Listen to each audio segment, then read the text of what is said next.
Olá pessoal, graça e paz do Senhor Jesus seja com todos nós. Uma ótima segunda-feira para todos. Hoje é dia 25 de março de 2024. Seja muito bem-vindo ao nosso Imersão Bíblica, devocional diário de estudo das Sagradas Escrituras. E nesta segunda-feira nós vamos nos despedir do livro de Levítico. Hoje vamos falar de Levítico 27.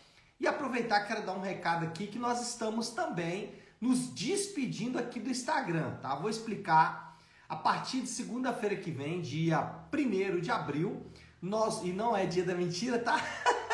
Nós vamos começar a fazer o nosso devocional. Claro, o devocional não para, enquanto o Senhor nos permitir estar aqui, estaremos, mas nós não vamos fazer mais aqui no Instagram, vai ser lá no YouTube, e vai ser no YouTube da Nave. Então é só você que já tem seu log aí, já tem seu login aí pelo YouTube, só você procurar lá a Nave, sua igreja, já fazer sua inscrição no nosso canal e ficar atento quando você abrir aí o seu YouTube, tem lá ao vivo, e aí já todos os canais que estarão ao vivo, eu estarei 7h30 da manhã, não aqui no Instagram, mas lá no YouTube, mas a partir de segunda-feira que vem, tá bom? No YouTube da igreja, por dois motivos muito importantes. O primeiro é para se tornar o nosso devocional mais institucional, ou seja, mais ligado à Igreja Nave e não ao Leonardo, que é pessoal hoje.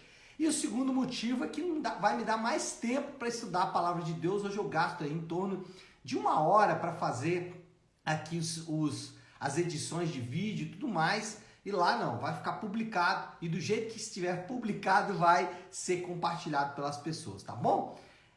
Levítico 27, deixa eu ler aqui o texto que vai dar base. Hoje o tema é os votos especiais. O texto base hoje é Levítico capítulo 27, versículo 1 e 2, que diz assim: diga o seguinte aos israelitas: se alguém fizer um voto especial ao Senhor para dedicar o valor correspondente a uma pessoa. E aí ele vai explicando isso aqui. Bom, essa sessão é uma coletânea de regulamentos relativos à consagração e resgate de votos. Os israelitas podiam fazer ali um voto num momento especial de adoração, e aí, por N fatores, ele não poderia entregar aquele voto, então ele resgataria o voto, ou seja, ele não entregaria o voto em si, mas entregaria um valor referente àquele voto. E aqui as regulamentações acerca desses votos aí. O voto especial, só para entender, o que é esse voto especial citado aqui no versículo 2? O voto especial é a doação de uma pessoa ou uma propriedade com um presente especial para Deus, tá? Então isso era o voto especial. Um voto especial bem famoso é Samuel. Lembra que Ana... Quem já leu aí 1 Samuel capítulo 1, Ana não podia ter filhos, ela tem um filho, que é Samuel, e ela entrega Samuel como um voto especial ao Senhor. Então era possível fazer esses votos especiais, mas no caso de não conseguir entregar esse voto, era possível você resgatar esse voto, e é sobre isso que esse texto vai tratar. E aí, as divisões aqui, né? Primeiro, resgate em caso de voto especial de uma pessoa, versículo 2 até o versículo 8, se fosse uma pessoa que você consagrou, que fosse consagrada em voto, ele poderia ser resgatado.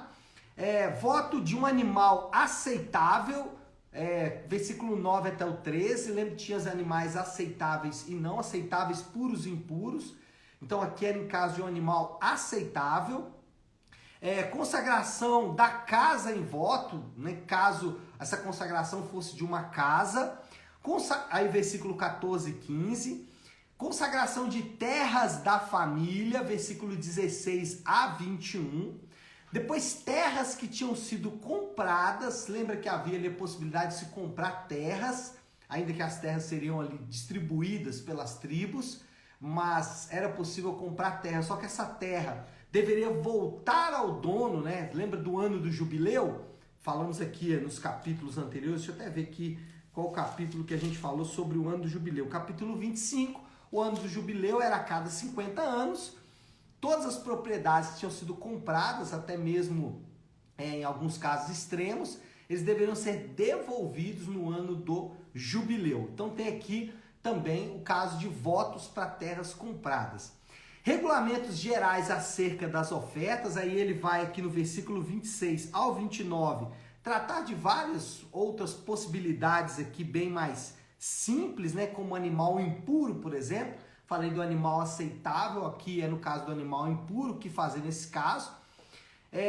Os versículos 30 a 33 vão tratar de um assunto bem legal, que é os regulamentos acerca do dízimo, né? E aqui aparece o dízimo, esse elemento que tem causado alguma discussão nos dias atuais, mas aqui estava já o dízimo presente.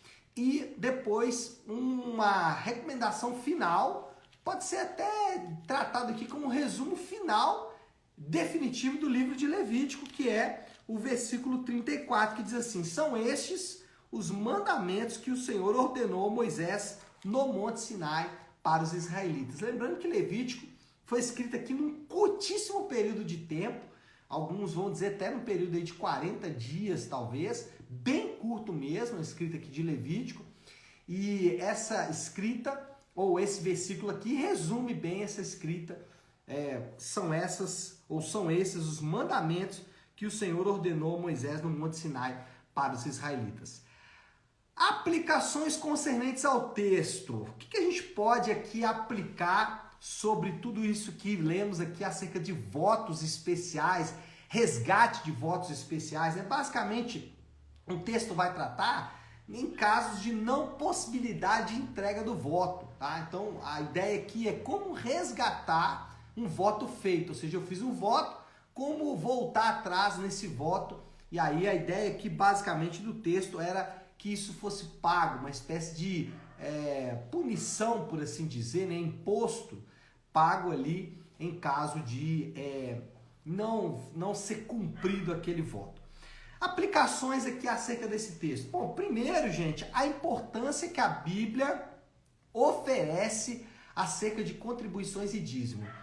Você percebe que a Bíblia, ela não trata as nossas contribuições, os nossos dízimos, as nossas ofertas como algo irrelevante, como algo sem lei. Para muita gente, não existe lei acerca do dízimo, não existe lei acerca da oferta, não existe lei no Novo Testamento, não existe lei em lugar nenhum. Mas quando a gente vai olhar para a Bíblia com atenção, a gente vai ver que nada, absolutamente nada na vida do adorador é feito sem lei, sem uma ordem, sem decência, sem zelo, sem aplicação. E aqui no caso das ofertas é a mesma coisa. Você percebe o cuidado de Deus com a necessidade de organizar esses votos, essas entregas, essas consagrações que eram feitas ao Senhor. Alguém pode perguntar, pastor, essa prática de fazer votos aí é uma prática comum? Não, não é uma prática comum. No período aqui da Antiga Aliança, os israelitas faziam bastante essas espécies de votos, mas nós não vamos encontrar a mesma prática nos apóstolos, tá? Os apóstolos não tinham muito essa prática, ainda que você vai ver aqui e ali alguma coisa, né? Por exemplo, lá em Atos e tal, mas não é uma prática, tanto que não houve qualquer doutrina no Novo Testamento, no escrito dos apóstolos, acerca disso. Então a gente precisa tomar um cuidado aqui, né? Pessoas que fazem votos para obter vantagens, né? Então eu vou entregar aqui uma oferta para que Deus me abençoe. Isso não parece encontrar respaldo na Bíblia, não parece encontrar respaldo aqui nas Escrituras, tá certo? E eu vou explicar por quê. Aí você já pode estar perguntando, pastor, o que é isso? Lógico que tem, inclusive o texto que o senhor acabou de ler. Mas calma, esse texto tem um referente no Novo Testamento e esse referente é, obviamente, não relacionado a essa entrega para obter vantagens da parte de Deus. Isso não parece ser prática bíblica, ou seja, entregar ali para se obter vantagens acerca de Deus ou algum favor especial de Deus, ok?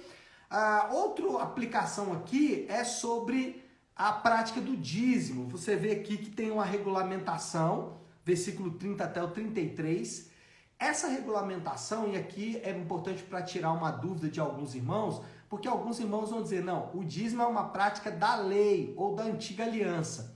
Isso não é verdade, ou isso é meia verdade. O que nós temos aqui na aliança é a regulamentação de uma prática que já era antiga. Por exemplo,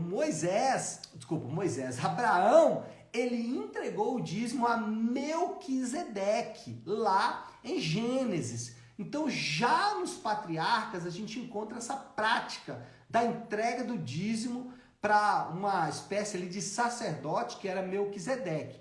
Jacó também faz ali um voto de entrega de dízimo, né, lá no capítulo 28 de Gênesis, mostrando que era uma prática comum dos patriarcas. Então, o que eu quero mostrar é que o dízimo não é uma prática apenas aqui de Moisés ou da lei. A lei regulamentou a maneira como o dízimo deveria ser entregue.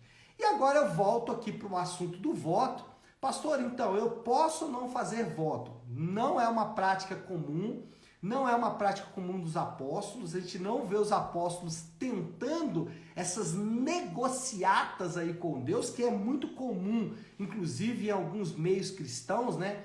O catolicismo é muito comum as promessas. Então vou fazer aqui uma promessa de fazer uma caminhada, uma romaria até determinado lugar. Entre os evangélicos também, fazer ali votos financeiros em caso de bênção de Deus. Isso não é comum entre os apóstolos, a tentativa de mudar alguma situação por meio de votos. Não era comum. E por que não era comum? Então, como explicar textos como esse aqui, em que você tem uma oferta, um voto especial a Deus? Deus, essa é a explicação, ok? Deus entregou o seu próprio filho como voto especial. Ou seja, esses votos aqui, parafraseando Hebreus, eles eram sombras de algo que aconteceria lá no futuro. Os israelitas estavam sendo pedagogicamente educados no ato de um voto especial, até mesmo de pessoa. E aí, quando chega Jesus, que era consagrado inteiramente ao serviço em que ele estava designado, ele era a oferta especial de Deus, ele era o voto especial de Deus. Deus entregou o seu próprio filho como voto especial, como consagração especial, como consagração completa, inteira a ele mesmo. Então, esses votos aqui, eles remetem para um voto muito maior, que é a entrega do nosso Senhor. E aqui no caso de Levítico, a oferta podia ser resgatada. Jesus, ele foi entregue como uma oferta que não podia ser resgatada, mas ele deveria cumprir integralmente o seu propósito. Qual era o propósito do Senhor Jesus? Primeiro, comprovar a sua identidade como o Deus encarnado, como a divindade habitando entre nós. Ele tinha o propósito de morrer e morrer de maneira dolorosa, como servo sofredor pelos pecados dos homens. Ele tinha o propósito de, depois de sua morte, ressuscitar, inaugurar a sua igreja, inaugurar um novo tempo, a nova aliança, e prometeu que voltaria, ou seja, voltar, a obra de Jesus, ela ainda vai se cumprir finalmente na restauração de todas as coisas, em que ele vai colocar em ordem o cosmos e reinará eternamente com os seus ao seu lado. Então, ele é a oferta que não pode ser resgatada, mas que deve cumprir integralmente o seu propósito. Então, veja bem, nós não podemos fazer votos para tentar comprar o favor de Deus. Nós não devemos fazer, ainda que alguém pode objetar dizendo: pastor, mas eu já fiz isso e deu muito certo. Irmãos, não significa que algo deu certo que está certo. Não está certo tentar fazer votos, consagrações para tentar comprar o favor de Deus. Por quê? Porque isso já foi feito por Jesus Cristo. Jesus é a oferta que propicia, que torna Deus propício. Ela é a oferta propiciatória, ou seja, a oferta que traz o favor de Deus. E qualquer tentativa de trazer o favor de Deus que não seja por meio de Jesus é pecado contra o Senhor. Então os crentes não devem fazer essas coisas. Pastor, eu posso fazer um voto de agradecimento a Deus? Isso você pode fazer, como maneira de agradecer a Deus.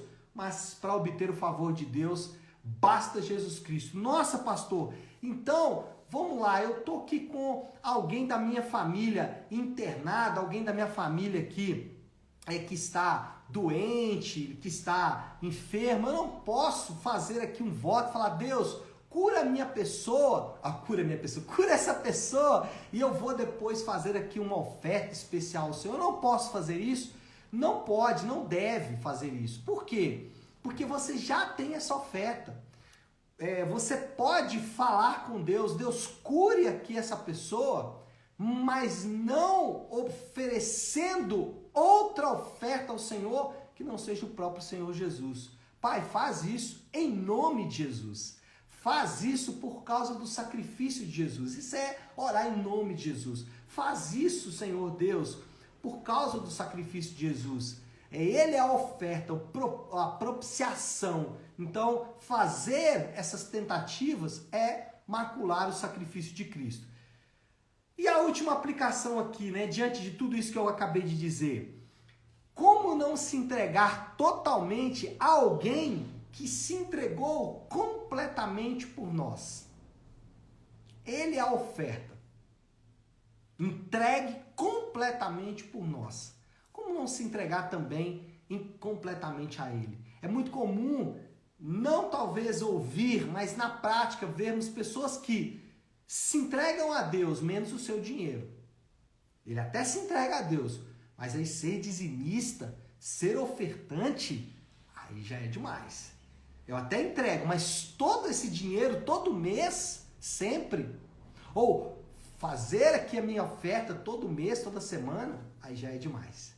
Então, eu até me entrego para Jesus, mas parte. Só que ele se entregou completamente. Eu me entrego, menos a minha vida amorosa. Eu me entrego, mas a minha vida amorosa eu determino como ela deve acontecer. Eu me entrego, menos o meu trabalho. No meu trabalho, o senhor não sabe como é que é, pastor. Não dá para ser da mesma forma, né? Eu entrego menos os meus relacionamentos. Eu entrego menos a minha família. Eu entrego totalmente a Deus. Mas a maneira como eu me relaciono com os meus irmãos é do meu jeito. Eu fico embirrado, eu faço grupinhos, Eu me entrego, menos o meu tempo. Meu tempo é meu. Eu não me entrego completamente. Então, como não se entregar completamente para alguém que se entregou inteiramente por nós? E essa é a moral da história. Os crentes são chamados por Deus para se entregarem completamente a Ele, por causa da entrega do seu Filho amado como oferta agradável. Eu não posso me entregar achando que isso vai fazer Deus ficar mais feliz comigo. Não, eu me entrego inteiramente a Ele. Por quê? Porque Ele se entregou por mim. Essa é a motivação. Se isso não for suficiente para te motivar, nada mais pode ser. Moral da história é essa, então, o desafio do Léo. Ele se entregou por mim. Será que existem áreas de reservas na minha vida? Será que existe alguma área que eu ainda não me entreguei completamente ao Senhor? Essa é a pergunta que fica aí para a nossa meditação final nessa manhã de segunda-feira. Vamos orar, pessoal. Vamos colocar tudo isso aí diante de Deus. Se você puder, pare aí um instante o que você está fazendo e vamos juntos buscar a Deus em oração. E como eu gosto de fazer segunda-feira, gosto de começar a semana de devocionais com a oração que o Senhor nos ensinou, com a oração do Pai Nosso. Pai nosso que estás nos céus, santificado seja o teu nome. Venha o teu reino, seja feita a tua vontade, assim na terra como no céu. Dá-nos hoje o nosso pão de cada dia. Perdoa as nossas dívidas, assim como perdoamos aos nossos devedores. E não nos deixes cair em tentação, mas livra-nos do mal, porque teu é o reino, o poder e a glória para sempre. Amém. Amém, pessoal? Bom, então é isso. Nós vamos ficando por aqui. Que Deus te abençoe. Uma excelente segunda-feira para todos. Uma semana abençoada. Fiquem com Deus.